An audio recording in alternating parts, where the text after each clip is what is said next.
Round 16 was the second big buy round, and I tell you what, there's some talking points to get through. So let's head on to round 17.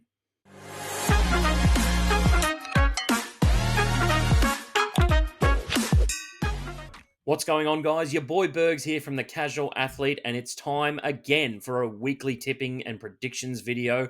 But as we always do, let's take a look back at our tips last week.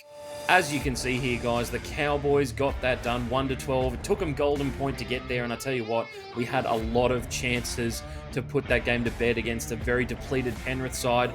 But I backed my boys to the end, and Scotty Drinkwater got the boys over the line, and what a try it was in the process. The Knights, mate, they disappointed me this week. They blew chance after chance, and the Roosters threw absolutely nothing at them in the second half, highlighted by the fact that they didn't score a point in those 40 minutes.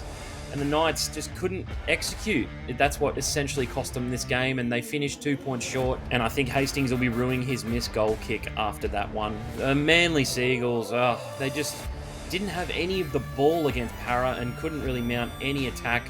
And I don't know why I went 13 plus in that game. I thought it would be a bit closer than it ended up being. But yeah, Manly just couldn't get anything going. Storm, 13 plus, as we expected there. And the Sharks completely blew out the Dogs. And I had this game 42-10. I was one try off there, guys. 48-10, the final result. And the Dogs, they're just looking a little bit lackluster at the moment, unfortunately for them. But with all that being said, guys, let's head into Origin Game 2. And in this one, just with the amount of outs that the Blues have, I've got to go with the Queensland Maroons again. I tipped them in Game 1, and I think they're going to end the series here, making the game in New South Wales a dead rubber. I just think the Blues had to win Game 1. It was high on my priority list. If you talk to, Biz and Longy, they will tell you that I was adamant that the Blues had to win that first game, and they had it in the bag in the last 10 minutes and let the game slip. And once I saw that happen, I knew we were staring down the barrel of trying to win a game in Queensland with some potential stars out. No Latrell, no Nathan Cleary for this game as well. It's going to be extremely hard.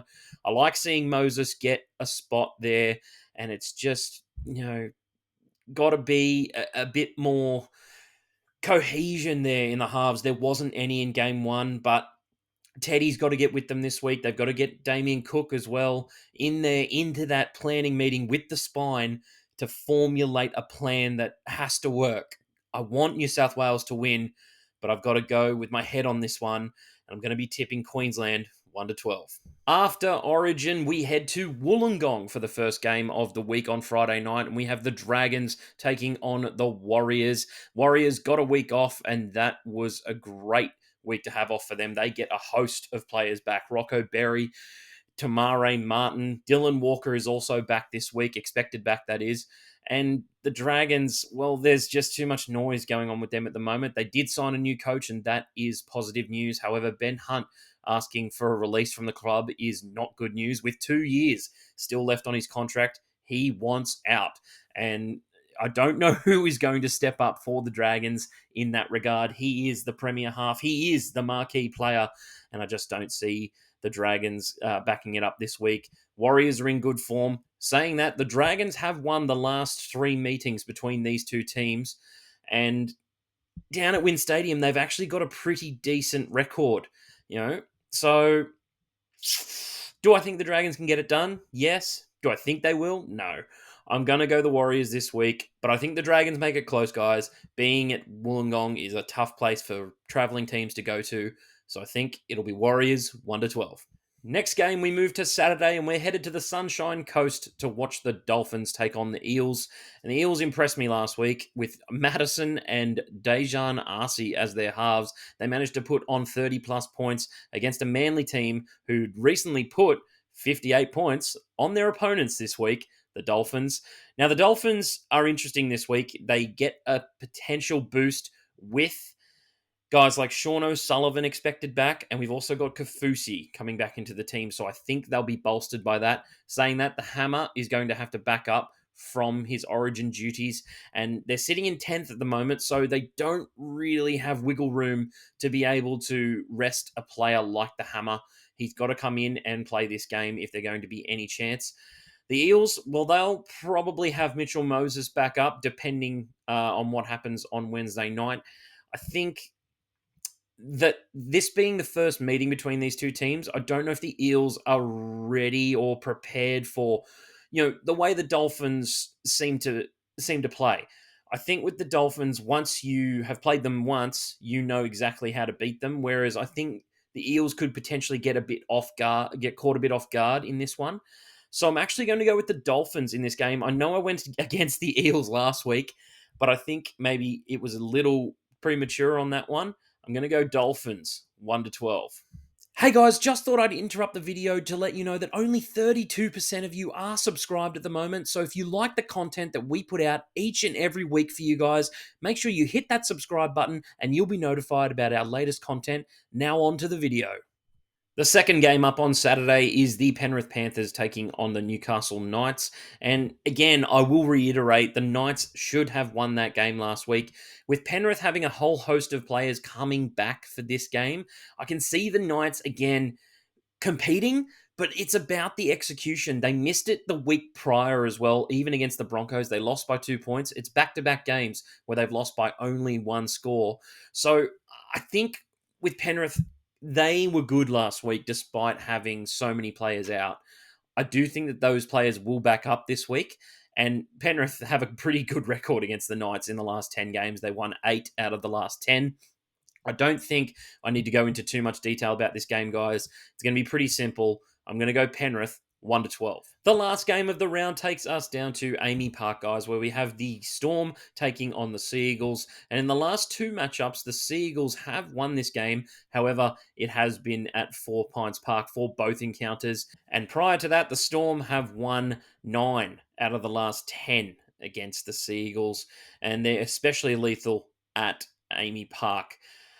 I just think with the Storm, they're going to have a few blokes backing up from State of Origin. Saying that, though, the Manly Seagulls also have their two most important players backing up from Origin in DCE and Tom Trbojevic. And we saw in the last Origin game that maybe Tom Trbojevic isn't as durable as he has been in maybe 2021 when he was the best player in the league. So in this matchup, I find it very interesting. The Storm have hit a little bit of form at the moment. They managed to hold off a pretty, rampaging Tigers side with Alex Trial getting his first try as well. Wasn't that a sight to see? That was awesome. And then Manly, they copped a bit of a hiding from Para last week. Just couldn't hold the ball, gave away silly penalties, and it's really become an issue. If they don't have the ball, then they can't win matches, and that's how you've got to play. I think Seabold's potentially got to change something else about that team. They can't just rely on two players. They're going to be missing them regularly during Origin periods. So if he's going to coach the team moving forward, he needs to find a way around that. And in this one, I'm going to go with the form and say the Storm. Get this one done, guys. Whether it'll be close or not, these two teams love playing each other, and the form guide suggests that it will be pretty close. So I'm going to go with the Storm 1-12. Moving on to Sunday's games now, where we have 3 games of NRL action for you. First up is the Broncos taking on the Titans at Suncorp. And in the last 4 games, the Broncos have cleaned house against the Titans, even though you could possibly say that the Broncos haven't been the most consistent team over potentially the last 2-3 years. They even got the spoon at one point. So they've still got a good record against their neighbouring brothers on the Gold Coast. Tough matchup for the Titans. I just don't really see any ways they can potentially win this game. The Broncos are a classy team. They've got championship pedigree in that side. They might be very young, but a couple of close wins really proves that they have the mettle and the mental fortitude to be able to go with some of the better teams in the competition. And it really speaks volumes of how they're able to come back from such a deficit like they did against the Knights. I know the Knights aren't potentially the gold standard of the NRL, but managing to get through that game, knowing that you're possibly not playing your best and still come away with the 2 points is a fantastic result. I'm going to go the Broncos in this one, guys, and I don't think it'll be close. 13+. Next game up on Sunday, we have the Rabbitohs taking on my North Queensland Cowboys at a core stadium. And what a win for the Cowboys last week. I know it was against probably one of the worst Penrith teams that we've seen in the last couple of years. And Scott Drinkwater has proven himself to be one of the best fullbacks in the NRL, even in a struggling team as the Cowboys have been this season. Saying that, I just don't like this matchup for us at all. It's not been a good matchup, especially in the last 7 games. We've lost all of them to the Rabbitohs, 7 straight. And the Cowboys, well, if they want to stay competitive in this competition this year, they're going to have to find a way to win tough games because they lost all the easy ones earlier in the season, or should I say easier fixtures earlier in the season. And now we're playing Penrith and the Rabbitohs back to back, and it's not looking favourable for us, especially that we've got 4 blokes having to back up from Origin. Not good. So the Rabbitohs with a week off. Damien Cook will probably back up. Cam Murray with a groin injury, maybe not. So I don't know, tough. Are we in the mood to break a hoodoo? I don't think so. I'm going to go with the Rabbitohs, 13 plus, regrettably. Last game of the round is up now, guys, and we have the Roosters taking on the Raiders at Allianz Stadium at 6 p.m. on Sunday night. Never liked the 6 p.m. Fixture. I don't know what the NRL are doing there. I like my Sunday afternoon football, not my Sunday night football. Anyway, moving on to these two teams. The form guide is pretty split over the last 10 games between these two teams. The Roosters have the upper hand, with that being 6-4 in their favour. And the Raiders, they've got a couple of guys out with Origin. I think Corey Horsburgh won't play, so he should be available for this game. And the Roosters really struggling at the moment. I don't know how they beat the Knights. It was a solo effort, I think, from Joey Manu that kept them in that game.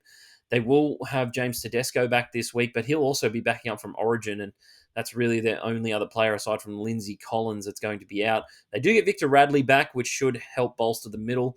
But this Raiders pack are terrorising some teams at the moment. They're a bit underrated at the moment. I think the Raiders have a very solid base that they work from. And in this game, I'm going to give them the upper hand. They're actually outsiders in this game. I can't believe that, considering the way that the Roosters have played of late. Didn't score a point in 40 minutes last week. So it actually shows us that attack still isn't working. It's the worst in the league at the moment. And I think the Raiders have got enough points in them to put the Roosters to bed. So this is going to be another upset for me. But these games between these two teams are always close. So I'm going Raiders 1-12. So that is it for this week's tipping and predictions video, guys. Let me know what you think about my tips down in the comments section below. Please make sure that you like and subscribe to the channel. We bring out so much content each and every week. Let us know what videos that you might like to see from us as well. We're happy to give anything a go and love getting comments from our subscribers. So I'll catch you on the next one.